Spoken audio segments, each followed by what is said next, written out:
Hello viewers, I Dr. S.V.K. Lal welcome you all in my YouTube channel. मेरे YouTube channel में आपका बहुत बहुत स्वागत है।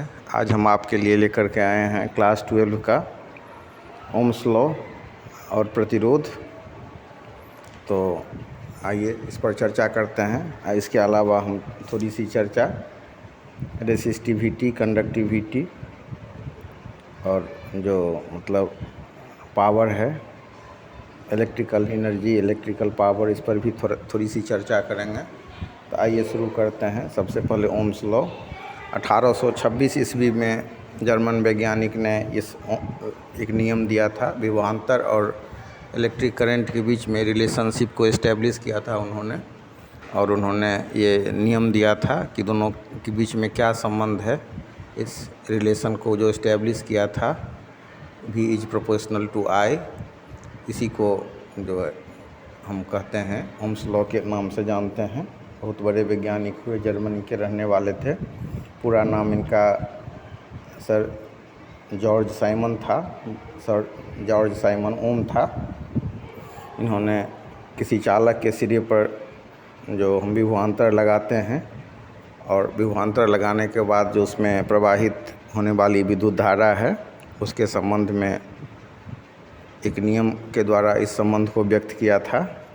इसी नियम को उनके नाम पर हम उनके सम्मान में इसको ओम्स लॉ कहा जाता है, ओम का नियम कहा जाता है। तो ओम का नियम है कि यदि किसी चालक के ताप में परिवर्तन न हो तो उसमें प्रवाहित विद्युत धारा उसके सिरों के बीच आरोपित विभवांतर का समानुपाती होता है। I is proportional to V। और बराबर करने के लिए क्या होगा, तो एक कांस्टेंट से इसमें ये भाग देना होगा, गुना करना होगा, और फिर उस हिसाब से रिलेशन हमारा होगा I बराबर V बटा R। तो हम यहाँ जो R होगा इसको हम एक नियतांक के रूप में जानते हैं, जिसको हम कहते हैं रेजिस्टेंस कहते हैं। और हम एक सर्किट जोड़ते हैं, इसमें जो एमीटर लगाते हैं, वोल्टमीटर लगाते हैं, और बैटरी के द्वारा हम पोटेंशियल डिफरेंस को बढ़ाते हैं। पहले एक बैटरी देते हैं, फिर 2 बैटरी देते हैं, फिर 3 बैटरी देते हैं। इस हिसाब से हम पोटेंशियल डिफरेंस को इंक्रीज करते हैं और देखते हैं कि उसी रेस्पेक्ट में हमारा जो विद्युत धारा है वो भी, उसका भी मान बदलता है। और फिर दोनों के बीच में हम ग्राफ प्लॉट करते हैं। एक्स एक्सिस पर हम विभवांतर देते हैं, वाई एक्सिस पर धारा I देते हैं, और दोनों के बीच ग्राफ एक सरल रेखा होता है।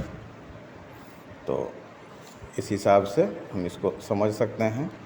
सबसे पहले मतलब ओम्स लॉ की बात करते हैं। This law states that the current flowing through a conductor is directly proportional to the potential difference applied across its ends, provided the temperature and other physical conditions remain unchanged. Thus, potential difference is proportional to current, or we may say V is proportional to I, and then V will be equal to Ri. The proportionality constant R is called resistance of the conductor.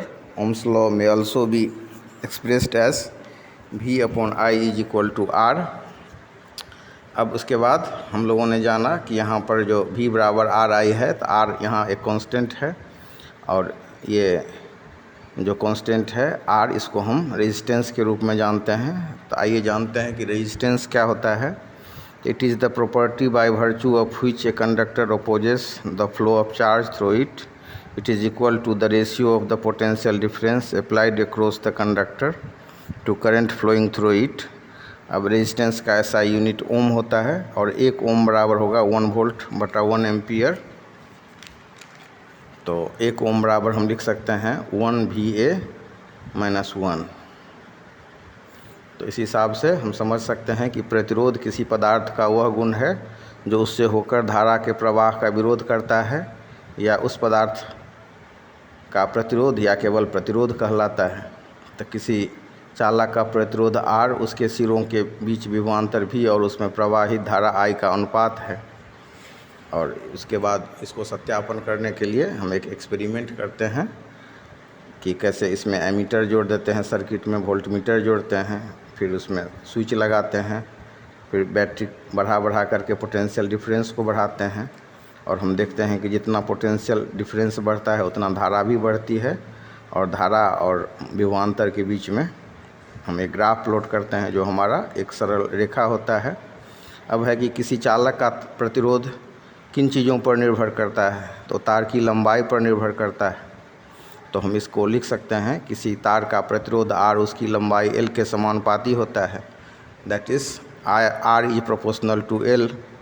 अब किसी तार का प्रतिरोध R उसके अनुप्रस्थ काट के क्षेत्रफल A के व्युत्क्रमानुपाती होता है, मतलब R is inversely proportional to A। अब इस दोनों को हम अगर कंबाइंड कर दें तो हो जाएगा R is proportional to L by A। आज जब इसको बराबर करने की बात होगी तो R is equal to rho L by A, जहाँ रो दिए हुए ताप पर तार के पदार्थ के लिए एक नियतांक है, जिसको हम इसे चालक तार के पदार्थ की प्रतिरोधकता या रेसिस्टिविटी कहते हैं। इसका मात्रक होता है ओम मीटर। तो इस हिसाब से हम रेसिस्टिविटी को समझ सकते हैं, और रेसिस्टिविटी को हम अगर इसको बढ़िया से समझ लें तो फिर आगे हम कंडक्टिविटी को भी समझेंगे। तो इस हिसाब से रेजिस्टेंस क्या हो गया, it is the opposition offered by a conductor to the flow of electric current through it. अब हम ये जो रेजिस्टेंस कौन चीज़ पर निर्भर करता है, जितना लंबा तार होगा उतना उसका रेजिस्टेंस ज़्यादा होगा। तो R is proportional to L and R is proportional to 1 by A। अगर हम R is proportional to L को इक्वेशन 1 मान लें और R is proportional to 1 by A को इक्वेशन 2 मान लें, तो from equation 1 and 2 we have R is proportional to L by A और R is rho L by A, where rho is the resistivity और specific resistance. अब resistivity rho depends on the nature of the material and on temperature. अलग अलग पदार्थ का resistivity अलग अलग होगा, इस हिसाब से हम इसको समझ सकते हैं। और अगर इसको डिफाइन करने की बात होगी तो इसको हम डिफाइन कर सकते हैं, it is defined as the resistance of a material of unit length with unit area of cross section. इसका यूनिट हो जाएगा, ऐसा यूनिट हो जाएगा ohm metre. The resistivity is independent of the shape and size of the body. अब जो इसका अलग अलग पदार्थ का अलग अलग रेसिस्टिविटी होगा। इसके बाद हम लोग जानेंगे कि फैक्टर्स अफेक्टिंग इलेक्ट्रिकल रेसिस्टिविटी। तो ओम्स लॉ से हम जानते हैं कि V बराबर IR, और फिर हम जानते हैं कि V बराबर NE A VD into R। तो इस हिसाब से हमारा हो जाएगा V बराबर NE A E tau upon M into R, और उनमें से V is equal to NE square tau upon M into V upon L into R, और R is equal to M upon NE square tau into L by A। By comparing with R is equal to rho L upon A we get rho is equal to M upon NE square tau. तो इस हिसाब से हमारा बनेगा रो is proportional to 1 by N and rho is proportional to 1 by tau. इस हिसाब से हम इसको समझ सकते हैं। फिर आगे देखते हैं कि रेसिस्टिविटी को हम अगर समझ लेते हैं तो फिर हम कंडक्टिविटी को भी समझ सकते हैं। अब जो रेसिस्टिविटी का जो इन्वर्स होगा कंडक्टिविटी होगा, इसको हम सिग्मा से डिनोट करते हैं। The inverse of resistivity of a conductor is called its conductivity. Conductivity sigma is equal to 1 by rho, और इसका मतलब ऐसा यूनिट हो जाएगा rho to the power -1 M to the power -1। और मतलब कंडक्टिविटी को समझने के बाद अब हम समझेंगे कंडक्टेंस, जिसको हम G से डिनोट करते हैं। The inverse of resistance is called conductance of a conductor. Conductance G is equal to 1 by R, और इसको हम MHO से इसके ऐसा यूनिट को MHO से एक्सप्रेस करते हैं।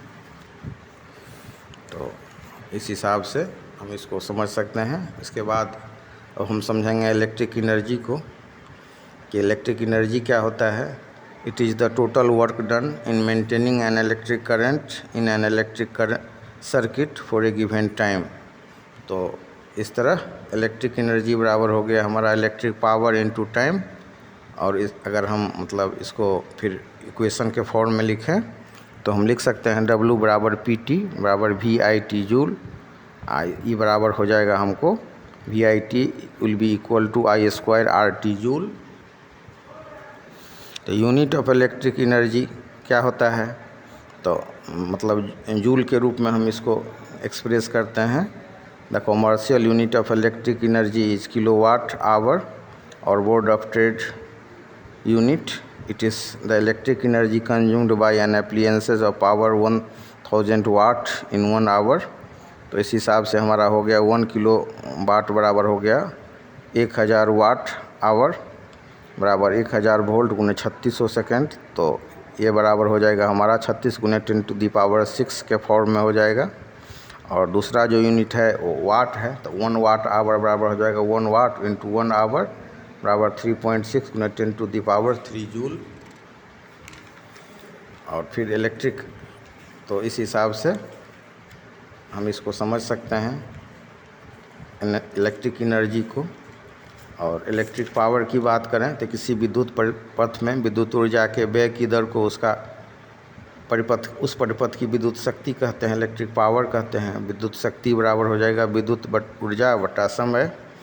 तो फिर इसको हम लिख सकते हैं P will be equal to W/T, और W बराबर हो जाएगा I² RT। तो ये इक्वेशन हो जाएगा हमारा P बराबर W/T will be equal to I² RT/T। तो फिर इस हिसाब से अगर इसको हम सॉल्व करेंगे तो ये हो जाएगा P बराबर I² R। और ओम के नियम से हम जानते हैं कि V बराबर IR। तो ये जो हो जाएगा हमारा P बराबर, इसीलिए P बराबर हो जाएगा VI और P का वैल्यू हो जाएगा V²/R। तो किसी विद्युत परिपथ में किसी निश्चित समय T में व्यय हुई विद्युत ऊर्जा W ज्ञात करने के लिए विद्युत शक्ति P को समय T से गुना कर देते हैं। तो हो जाता है, फार्मूला बनता है हमारा W बराबर PT। विद्युत शक्ति का मात्रक 1 वाट होता है और 1 वाट बराबर 1 जूल बटा 1 सेकेंड। तो 1 joule will be equal to 1 joule upon 1 second will be equal to 1 joule per second. तो इस हिसाब से electric power is the rate at which an electric appliances converts electric energy into other forms of energy, or it is the rate at which work is done by a source of EMF in maintaining an electric current through a circuit। तो electric power बराबर P बराबर हो गया W/T बराबर VI बराबर I² R बराबर V²/R। इस हिसाब से हम इसको समझ सकते हैं। तो बहुत ये बेसिक चीज़ में से है और बहुत इम्पोर्टेंट भी है और समझना भी बहुत आसान है। तो सबसे पहले आप ओम्स लॉ को समझ लीजिए। अगर मतलब पूरा लंबा चौड़ा डिफिनेशन याद नहीं हो तो एक लाइन में आप इसको समझ सकते हैं।